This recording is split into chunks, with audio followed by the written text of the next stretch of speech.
Hello friends, mission job में आपका स्वागत है। मिशन जॉब लगातार आपको प्रोवाइड कर रहा है प्रैक्टिस सेट। अभी फ़िलहाल मार्क्समैन पब्लिकेशन का प्रैक्टिस सेट चल रहा है। आज 13वां टेस्ट सीरीज देखेंगे, उसके बाद आगे देखेंगे। बीच बीच में प्लेटफॉर्म का टेस्ट सीरीज आएगा। पहले प्रश्न पे चलते हैं। एवरेस्ट की चोटी पर 2 बार पहुंचने वाली विश्व की पहली महिला किस देश की थी? तो देखिए, 2 बार चढ़ने वाली तो वो जुनको तेबई थी, जो कि जापान की रहने वाली थी। क्वेश्चंस को आप हमेशा ध्यान से देखें।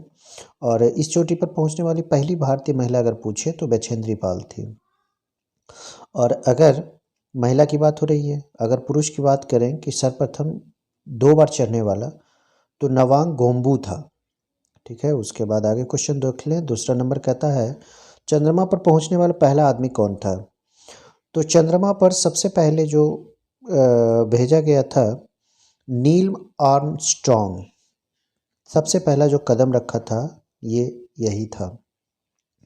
1969 ईस्वी को सोवियत संघ के द्वारा इसे भेजा गया था। यान का नाम अगर पूछे तो लूना नाम था, लूना। तीसरा है, बहाई लोटस टेम्पल कहाँ है? तो बहाई लोटस टेम्पल बहुत आसान है, ये भारत की राजधानी दिल्ली में स्थित है। भारत की राजधानी दिल्ली में स्थित है।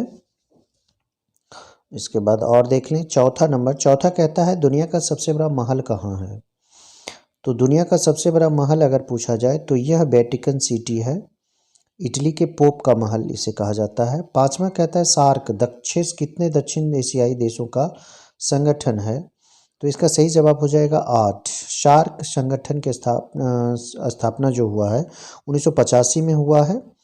और ख़ास करके बांग्लादेश के जो पूर्व राष्ट्रपति जियाउर रहमान थे, उन्हीं के पहल पर ऐसा किया गया है। इसका राष्ट्र सदस्य जरूर देख लें। भारत, पाकिस्तान, बांग्लादेश, नेपाल, भूटान, श्रीलंका, मालदीव, अफगानिस्तान, टोटल 8 देश। छठा देख लें। क्वेश्चन छठा कहता है, संयुक्त राष्ट्र संघ यूएनओ कब बना? ये बहुत आसान है, 1945 ईस्वी।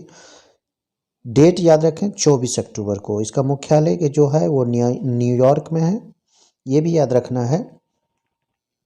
सातवां कहता है, भूकंप की तीव्रता मापी जाती है। तो भूकंप की तीव्रता जो मापी जाती है वो सिस्मोग्राफ से मापी जाती है, सिस्मोग्राफ से। जबकि हाइग्रोमीटर से वायुमंडल मापा जाता है। हाइड्रोमीटर से द्रवों का विशिष्ट गुरुत्व मापा जाता है। ये सभी क्वेश्चन को देखते जाएं। आठवां है, उत्तरी ध्रुव की खोज। तो उत्तरी ध्रुव की जो खोज किया था वो रॉबर्ट पियरे खोज किया था, जबकि दक्षिणी ध्रुव का खोज अमंडसेन ने किया था। नौवां कहता है, अयोध्या किस नदी के किनारे स्थित है? तो यह सरयू नदी के किनारे स्थित है। 10वां क्वेश्चन कहता है, विश्व का सबसे बड़ा द्वीप कौन सा है? तो विश्व का सबसे बड़ा द्वीप ग्रीनलैंड द्वीप है। 11 क्वेश्चंस देखें। भारत का सबसे लंबा बांध कौन सा है? भारत का सबसे लंबा बांध पूछ रहा है, तो हीराकुंड बांध है। 12 नंबर क्वेश्चन कहता है, थ्री गॉर्जेस डैम किस देश में है? तो यह विश्व का सबसे बड़ा डैम है, सबसे बड़ा बांध है, जो कि चीन में स्थित है। थ्री गॉर्जेस डैम इसे कहा जाता है। 13 नंबर कहता है, हैदराबाद शहर किस नदी पर स्थित है? तो हैदराबाद जो शहर है वो मूसी नदी पर स्थित है। जबलपुर नर्मदा नदी, याद रखना है इस चीज़ को। उसके बाद आगे देखें। 14 नंबर, केंद्रीय चावल रिसर्च संस्थान कहाँ है? तो केंद्रीय चावल रिसर्च संस्थान जो है वो कटक में है। कटक कहाँ है? उड़ीसा में। अगर अंतर्राष्ट्रीय चावल अनुसंधान संस्थान पूछे तो यह मनीला में है, फिलीपींस में। 15 नंबर क्वेश्चंस को आप देख लें। भारत के किस राज्य ने सर्वप्रथम रोजगार गारंटी योजना कार्यक्रम चलाया था? तो सबसे पहले महाराष्ट्र ने किया था। महाराष्ट्र सरकार द्वारा सबसे पहले ग्रामीण रोजगार गारंटी योजना चालू की गई थी। केंद्र सरकार द्वारा देश के 200 जिला में प्रारंभ की गई थी, और सबसे पहले महाराष्ट्र में। उसके बाद 16 नंबर देखें। 16 कहता है, सरकारी तौर पर जनसंख्या नियंत्रण प्रोग्राम सबसे पहले किस देश में शुरू हुआ था?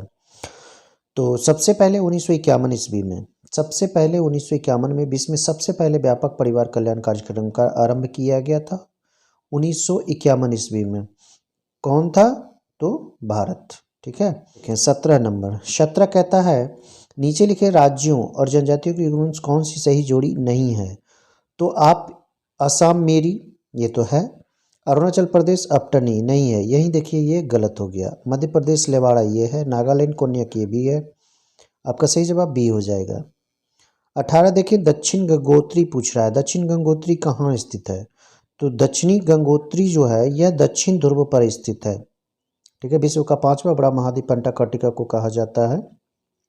और इसका जो केंद्र है ये दक्षिणी ध्रुव है।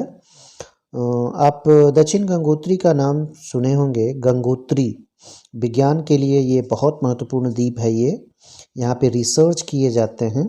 और अंटार्कटिका पर पहुँचने वाला अगर बात करें तो भारतीय डॉक्टर DS सिरोही थे। उसके बाद और भी कुछ देखें तो भारत ने अपना पहला जो आपूर्ति स्टेशन दक्षिण गंगोत्री में स्थापित किया था। ये सारा चीज़ याद रखें, ये सभी बहुत इम्पोर्टेंट है। हालांकि दक्षिण गंगोत्री तो अब समाप्त हो चुका है, केंद्र पूरी तरह बर्फ से दब चुका है। उसके बाद क्वेश्चन देखें 19, भारत का सबसे बड़ा बॉटेनिकल गार्डन कहाँ स्थित है? तो इसका सही जवाब हो जाएगा कोलकाता। भारत का सबसे बड़ा बॉटेनिकल जो गार्डन है वो कोलकाता में स्थित है। उसके बाद आगे हम लोग देखेंगे 20वां नंबर। 20वां कहता है विश्व का सबसे बड़ा सरीसृप कौन सा है? तो सरीसृप की अगर बात करें तो इसे हम कोमोडो ड्रैगन कहते हैं। विश्व का सबसे बड़ा सरीसृप है कोमोडो ड्रैगन। कोमोडो मॉनिटर के नाम से भी इसे जानते हैं। यह एक छिपकली की प्रजाति होती है। ठीक है, इसे याद रखें। उसके बाद 21 नंबर देखें, यहाँ सूर्य की ऊर्जा का स्रोत क्या है? नाभिकीय संलयन, बहुत इजी है। नाभिकीय संलयन याद रखना है सूर्य के ऊर्जा का स्रोत। 22वां देखें, जोनास साल्क किस रोग के टीका वैक्सीन के विकास के लिए प्रसिद्ध है? तो जोनास साल्क की बात हो रही है, तो 22 का सही जवाब हो जाएगा polio. Jonas Salk polio vaccine के खोज करता है। 23 कहता है आवर्धक लेंस क्या है? आवर्धक लेंस को उत्तल लेंस भी कहा जाता है। आवर्धक लेंस को उत्तर लेंस भी कहा जाता है। और आवर्धन लेंस की खोज अगर पूछा जाए तो रोजर बेकन के द्वारा इसकी खोज की गई है। 24 कहता है प्रकाश और ध्वनि में से किसकी गति अधिक है? एकदम प्रकाश की ध्वनि अधिक है। प्रकाश का वेग अगर पूछे तो 3 × 10⁸ मीटर पर सेकेंड होगा, जबकि ध्वनि का अगर वेग पूछे तो 320 मीटर पर सेकेंड होगा। उसके बाद 25 नंबर देखें। 25 कहता है पीलिया रोग शरीर के निम्नलिखित अंगों में से किस अंग में गड़बड़ी की वजह से होता है? तो यह तो लीवर के गड़बड़ी से होता है। पीलिया यकृत रोग होता है, यकृत। और रक्त में अगर पित्त वर्जन अगर अधिक मात्रा में चला जाता है तो त्वचा जो होती है, आँख जो होती है वो पीली पड़ जाती है। ठीक है, पेशाब भी जो होता है वो पीला पड़ने लगता है। तो पीलिया रोग वही कहलाता है। 26 देख लें। 26 कहता है जब एक जहाज नदी से समुद्र में उतरता है तो उसके बारे में निम्नलिखित में से कौन सा कथन सत्य होता है? तो 26 का सही जवाब हो जाएगा वह थोड़ा उठ जाएगा। क्यों उठेगा? तो समुद्र का जो जल होता है वो आम पानी यानी कि नदी के जल की अपेक्षा में उसका घनत्व जो होता है वो अधिक होता है। ठीक है, नदी का जल जो घनत्व होता है वह समुद्री जल के घनत्व से कम होता है, क्योंकि नमक की अधिकता के कारण, लवण की अधिकता के कारण समुद्र का जो पानी होता है उसका घनत्व अधिक होता है। 27 नंबर, निम्नलिखित वृक्षों में से किस वृक्ष से प्राप्त औषधि से मलेरिया का इलाज किया जा सकता है? तो देखिए मलेरिया का जो इलाज किया जाता है, जो औषधि तैयार की जाती है उसका नाम है क्लोरोक्वीन। और क्लोरोक्वीन जो दवा होती है वो सिनकोना वृक्ष से तैयार किया जाता है। सिनकोना या फिर कुनैन उसको बोला जाता है। ठीक है, उसका जो छाल होता है, वृक्ष का जो छाल होता है उसी से यह तैयार होता है। उसके बाद 28 नंबर देखें। 28 कहता है एक सामान्य वयस्क मानव के मस्तिष्क का वजन होता है। तो 28 का सही जवाब 4 पाउंड होता है। मस्तिष्क का जो वजन होता है ग्राम में अगर कहें तो 1400 ग्राम याद रखना है, और पाउंड में अगर कहें तो 4 पाउंड इसका वजन होता है। 29 नंबर देखें। 29 कहता है निम्नलिखित में से विषाणु जनित वायरल बीमारी नहीं है। तो 29 का सही जवाब हो जाएगा डिप्थीरिया। डिप्थीरिया जो होता है यह जीवाणु जनित बीमारी है, जो कि बैक्टीरियम डिप्थीरी, कोरोनी बैक्टीरियम डिप्थीरी नामक जीवाणु के कारण होता है। इसको याद रखें, बहुत इंपॉर्टेंट प्रश्न है ये।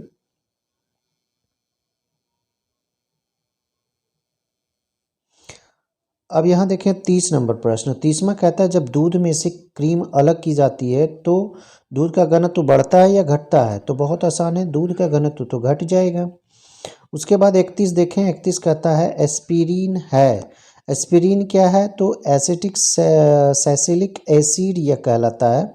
एसिटाइल या एसिटिक सैसिलिक एसिड के नाम से यह जाना जाता है एस्पिरिन, जो कि दर्द में काम आता है, ज्वर कम करने के लिए, यानी कि बुखार कम करने के लिए भी इसको दवा के रूप में लिया जाता है। 32 नंबर यहाँ देखिए, इनमें से ताजे पानी की मछली कौन सी नहीं है? ताजे मछली की पानी नहीं है, ये पूछा जा रहा है। तो कॉड फिश जो होता है वो खारा पानी की मछली है। बाकी ईल, ट्राउट और सामन जो होता है वो मीठे यानी कि ताजे पानी की मछली है। 33 नंबर यहाँ देख लें, इनमें से कौन सी धातु विद्युत की श्रेष्ठतम सुचालक है? तो यह कौन होता है? चांदी। चांदी जो होता है वो विद्युत का सर्वश्रेष्ठ सुचालक होता है। उसके बाद आगे देखें, क्वेश्चन नंबर 34 देखें, कंप्यूटर में मॉडेम का क्या कार्य है? तो मॉडेम का क्या कार्य है ये बताना है। उपरोक्त में से कोई नहीं इसमें हो जाएगा, क्योंकि कंप्यूटर जो होता है, मॉडेम खास करके होता है कंप्यूटर को आपस में जोड़ने का काम करता है। टेलीफोन लाइन पर यह काम करता है। मॉड्यूलेशन, डी मॉड्यूलेशन इसका मतलब होता है, मॉड्यूलेशन, डी मॉड्यूलेशन। अगला देखें 35 नंबर। 35 कहता है परम 10,000 कहाँ विकसित हुआ है? परम 10,000 कहाँ विकसित हुआ है? तो इसका सही जवाब हो जाएगा Pune. Centre for development and advance computer CDAC संस्था परम नामक सुपर कंप्यूटर का विकास किया था। कब किया था? 1998 ईस्वी में। परम 10,000 बहुत तेज़ है, ये सुपर कंप्यूटर है भारत का, और इसका जो गीगा फ्लाक्स है 100 गीगा फ्लाक्स से इसका गति याद रखना है। परम पदम 2003 को समर्पित किया गया था सुपर कंप्यूटर। और अब कह सकते हैं भारत से पहले अब केवल अमेरिका, जापान, चीन और इजराइल ही सुपर कंप्यूटर विकसित किए हैं। उसके बाद यहाँ 36 देख लें। 36 कहता है एल्ब्यूमिन क्या है? तो एल्ब्यूमिन जो होता है वो प्रोटीन्स होता है। आप जानते हैं शरीर में 20 प्रकार के प्रोटीन की ज़रूरत होती है। 10 का संश्लेषण शरीर स्वयं करता है, बाकी 10 जो होता है वो भोजन के द्वारा हम लोग प्राप्त करते हैं। 37 नंबर देख ले, विषाणुओं में नहीं होते हैं। तो विषाणु में क्या नहीं होते हैं? एंजाइम्स नहीं पाए जाते हैं। विषाणु में एंजाइम्स नहीं पाए जाते हैं, ठीक है, याद रखना है। उसके बाद आगे देखें 38, शुद्ध जल का pH मान। तो शुद्ध जल का जो pH मान होता है वो 7 होता है। शुद्ध जल, जल के बारे में अगर पूछें तो जल एक यौगिक होता है, इसका अनुसूत्र H2O होता है।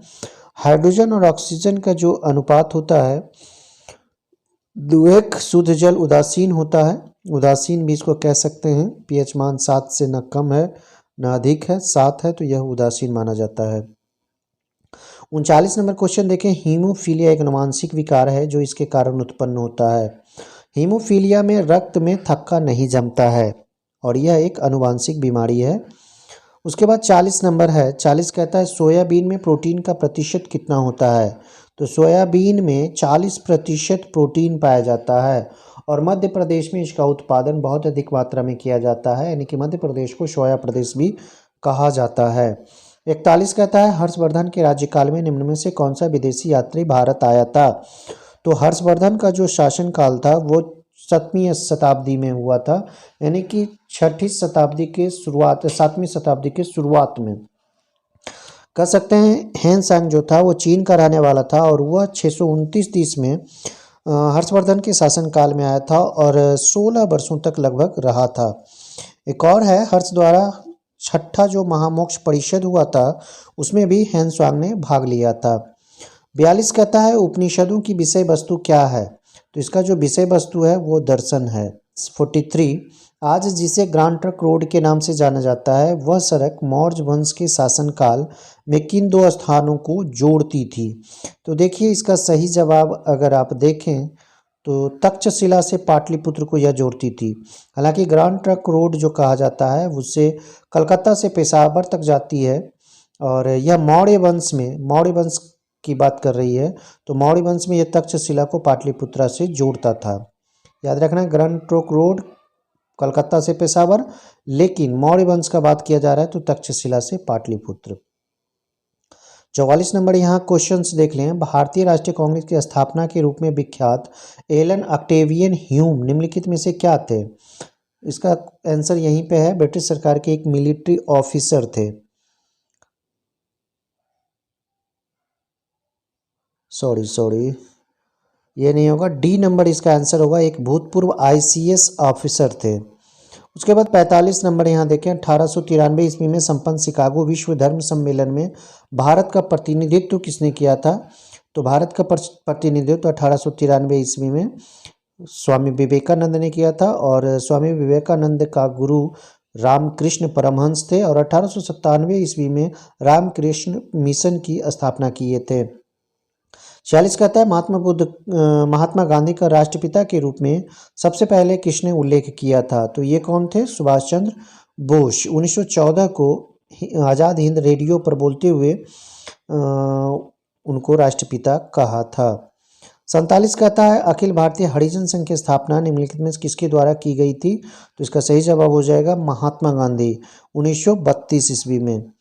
40 कहता है, हर्षचरित नामक ग्रंथ की रचना, तो ये बाणभट्ट ने किया था। 49 भारतीय राष्ट्रीय कांग्रेस की प्रथम महिला अध्यक्ष ये एनी बेसेंट थी, जो कि 1917 ईस्वी में कलकत्ता अधिवेशन में अध्यक्षता की थी। और अगर भारत की पहली महिला कहें तो वो सरोजनी नायडू थी, जो कि 1925 ईस्वी में कानपुर के अधिवेशन में भाग लिया था, अध्यक्षता किया था। 50 कहता है, ब्रिटिश सरकार द्वारा महात्मा गांधी को प्रदान की गई उपाधि जो उन्होंने असहयोग आंदोलन के दौरान लौटाई थी, तो वह केसरी हिंद की उपाधि लौटाई थी।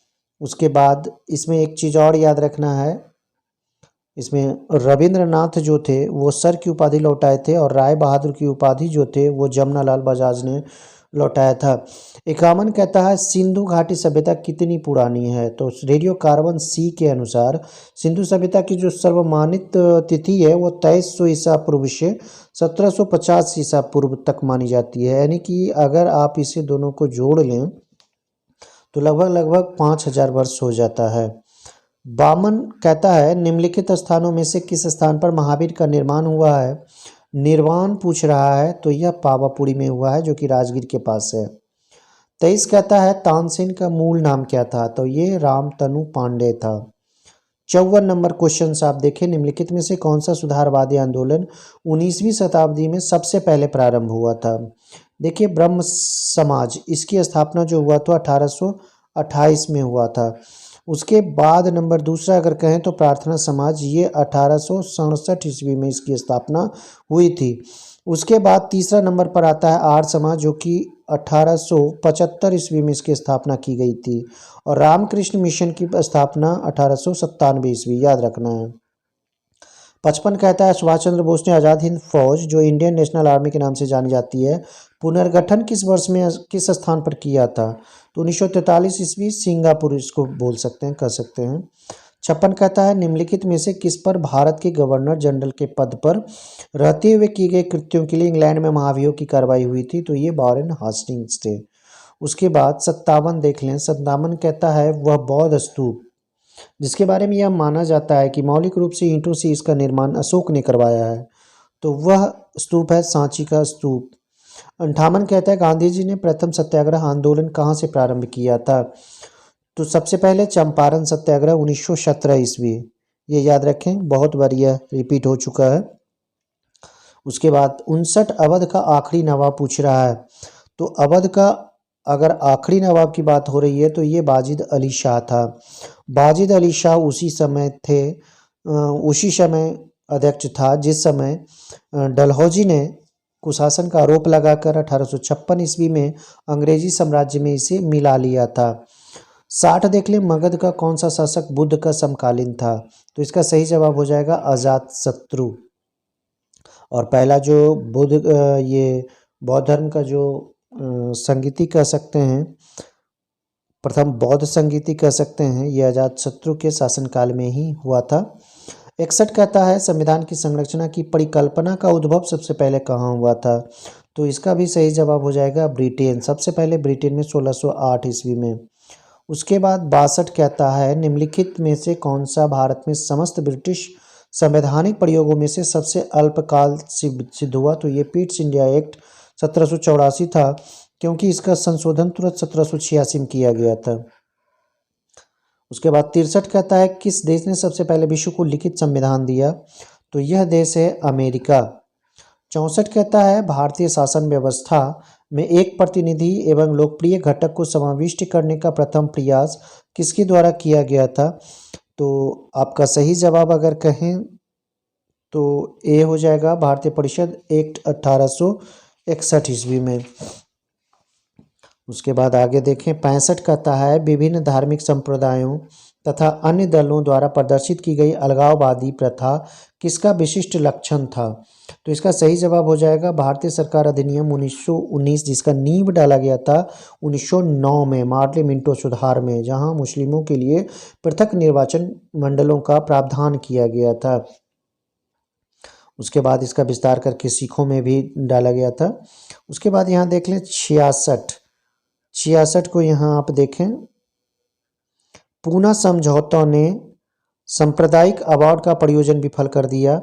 इसने अनुसूचित जाति एवं अनुसूचित जनजाति के लोगों के लिए संसद एवं राज्य विधानसभाओं में सीटों के आरक्षण के मार्ग को प्रशस्त किया। तो इसका सही जवाब हो जाएगा ए और दो, आर दोनों सही है। आर जो है ए का सही स्पष्टीकरण है। उसके बाद 67 देखें 67 कहता है निम्नलिखित में से भारतीय संविधान के ऊपर सबसे अधिक किसका प्रभाव पड़ा है। तो ये भारत सरकार अधिनियम 1935 संविधान, जो भारतीय संविधान बनाया गया है, लगभग 200 प्लस कह सकते हैं, इसका धारा लिया गया है। उसके बाद 68 कहता है बेबेल योजना की असफलता का मुख्य कारण क्या था। तो इसका सही जवाब हो जाएगा कांग्रेस और मुस्लिम लीग के मध्य सहमति न हो पाना। 69 कहता है 11 दिसंबर 1946 को किसे संविधान सभा का अस्थायी अध्यक्ष चुना गया था। तो अस्थायी अध्यक्ष डॉक्टर राजेंद्र प्रसाद को चुना गया था, जबकि पहली बैठक जो 9 दिसंबर को हुई थी उसमें डॉक्टर सच्चिदानंद सिन्हा को अस्थायी अध्यक्ष के रूप में चुना गया था। 70 कहता है कैबिनेट मिशन प्लान के अधीन बनी संविधान सभा में कितने सदस्य थे। तो संविधान सभा में जो सदस्यों की संख्या थी वो 389 थे। कैबिनेट मिशन कब आया था 1946 में, याद रखना है। 71 इनमें से कौन जुलाई 1946 में गठित सभा के सदस्य नहीं थे। तो इसका सही जवाब हो जाएगा महात्मा गांधी इससे संबंधित नहीं थे। 72वां देखें भारत की संविधान सभा के अस्थायी सभापति अभी तुरंत बताए थे सच्चिदानंद सिन्हा, जिन्हें 9 दिसंबर 1946 को कह सकते हैं अस्थायी अध्यक्ष चुना गया था। 73 देखें 73 कहता है संविधान सभा द्वारा भारत के संविधान को तैयार करने के लिए कितनी समितियों का गठन किया गया था। तो 17 समितियों का गठन किया गया था। 74 कहता है संविधान की प्रारूप समिति के समक्ष प्रस्तावना को किसने प्रस्तावित किया था। तो इसका सही जवाब हो जाएगा जवाहरलाल नेहरू ने प्रस्तावना का प्रस्ताव लाया था 13 दिसंबर 1946 ईस्वी को। एक तरह से उद्देश्य प्रस्ताव लाया था, जो कि 22 जनवरी 1947 ईस्वी को यह प्रस्ताव पारित कर लिया गया था। 75 कहता है निम्नलिखित में कौन भारत की संविधान निर्मात्री सभा में संवैधानिक सलाहकार था।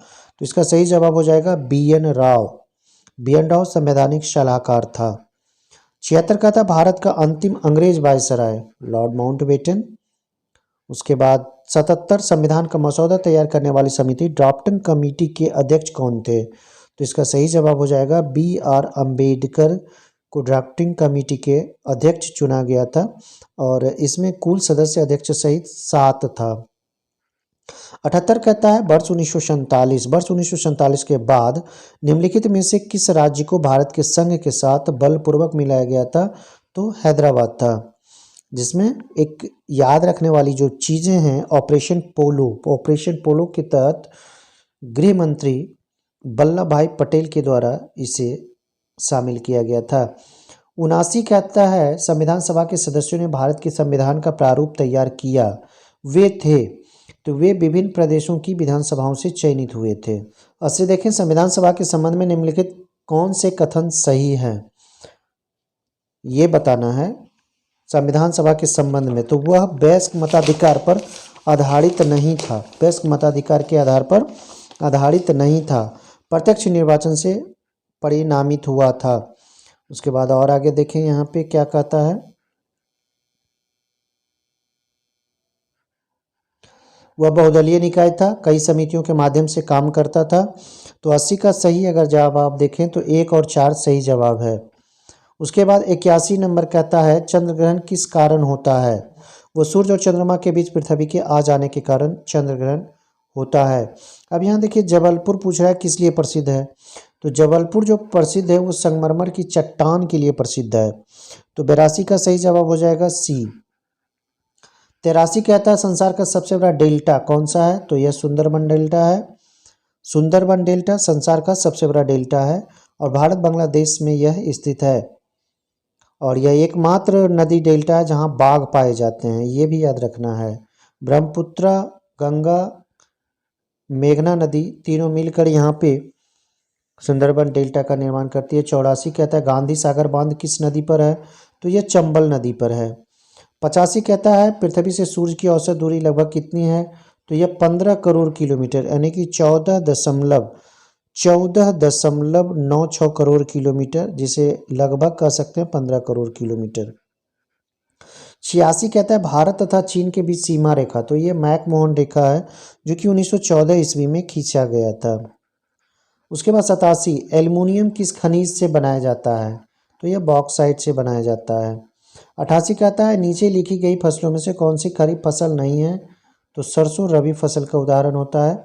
89 कहता है किस देश के सहयोग से भिलाई इस्पात संयंत्र स्थापित हुआ था, तो किसके सहयोग से ये बताना है, तो ये थे यह था 89 का सही जवाब अगर आप जानना चाहें तो ये हो जाएगा सोवियत रूस, यूएसए नहीं बल्कि सोवियत रूस इसका सही जवाब हो जाएगा। 90 कहता है डिगबोई में एक बड़ा तेल शोधक कारखाना है, डिगबोई कहाँ है, तो यह आसाम में है, आसाम में है। उसके बाद आगे देखें 91 नंबर पिंपरी महाराष्ट्र निम्न में से किसके निर्माण के लिए प्रसिद्ध है, तो यहाँ पेंसिलिन दवा तैयार की जाती है। उसके बाद 92 कहता है सौर मंडल में कितने ग्रह हैं, तो सौर मंडल में कुल 8 ग्रह हैं। पहले 9 ग्रह हुआ करते थे लेकिन 2006 ईस्वी में प्लूटो को ग्रह की श्रेणी से हटा दिया गया, अब सौर मंडल में 8 ग्रह हैं। 93 कहता है रबर उत्पादन के लिए मुख्य राज्य कौन से हैं, तो मेन रूप से केरल और कर्नाटक हैं, और केरल जो है वो रबर का सर्वाधिक उत्पादन करता है। 94 कोरोमंडल क्षेत्र किस राज्य में स्थित है, तो कोरोमंडल जो क्षेत्र है वह तमिलनाडु में स्थित है, खासकर आंध्र प्रदेश और तमिलनाडु तक यह फैला हुआ है। 95 राजस्थान में किस धातु का परिशोधन किया जाता है, तो परिशोधन की अगर बात करें तो तांबा का किया जाता है खेतड़ी से। 96 कहता है टेहरी बांध किस राज्य में स्थित है, तो टेहरी उत्तराखंड में स्थित है, जो कि भारत का सबसे बहुत बड़ी बहुउद्देशीय परियोजना भी कह सकते हैं और सबसे ऊंचा बांध भी ये है। 97 देखें भारत का प्राचीनतम पर्वत अरावली, एकदम आसान। 98 कहता है संगमरमर क्या है, तो संगमरमर अवसादी चट्टान का उदाहरण होता है। संगमरमर, संगमरमर अवसादी नहीं कह सकते हैं, आप इसे कह सकते हैं कायांतरी चट्टान, क्योंकि संगमरमर जो होता है चूना पत्थर के अवसादी चट्टान से होता है, यानी कि चूना पत्थर अवसादी चट्टान का उदाहरण है, और अवसादी चट्टान जब बदलता है यानी कि चूना पत्थर जब चेंज होता है कायांतरित होता है तो संगमरमर में बदलता है, इसलिए कायांतरित चट्टान ही इसका सही जवाब हो जाएगा। 99 कहता है नील नदी किस महाद्वीप में बहती है, तो यह अफ्रीका की नदी है जो कि विश्व की सबसे बड़ी नदी है, याद रखना है। 100 पृथ्वी की सतह के लगभग कितने प्रतिशत भाग पर पानी है, तो ये 70% है। दोस्तों वीडियो कैसा लगा लाइक और कमेंट जरूर करें, ज़्यादा से ज़्यादा लोगों तक वीडियो को शेयर करें, और अभी तक आपने सब्सक्राइब नहीं किया है तो वीडियो को सब्सक्राइब करें, चैनल को सब्सक्राइब करें। धन्यवाद दोस्त।